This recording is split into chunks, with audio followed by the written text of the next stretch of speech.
wealth is a very interesting, we might even think of it as a phenomenon, because if you've got wealth, you have the resources to command and influence in ways that you don't if you're sitting on the margins without those resources.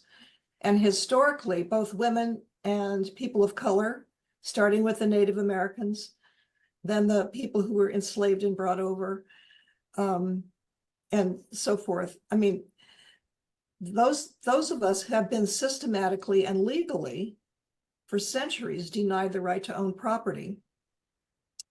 And it was only, I can't remember when it was, women were finally able to own property. The 1970s, Mia, it wasn't until the 1970s that women were able to get their own credit cards or to sign loans, to get loans for housing. And if you look at, I don't know if you're familiar with Richard Rothstein's book, The Color of Law. I wish. I'm embarrassed I'm not. I know you talk to me, you're going to get a syllabus out of the deal.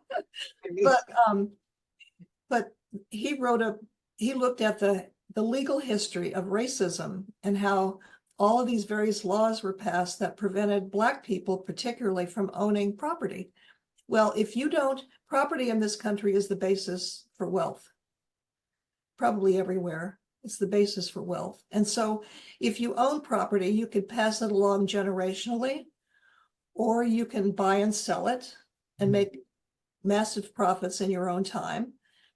But and then you begin to invest it and so forth. Well, once you begin to invest in the free market or the capitalist system, you begin to garner more money. So the more money you get, the more you can do. And we've seen this. I mean, if you read the chapter on, or if you read the chapter on policy, you'll see that people who've been able to influence media policy are those within the industry who have all the money. And they have been able to buy out all of the smaller stations. And who own those smaller stations? People who look like you and me. Oh, man. So, I mean, that's been happening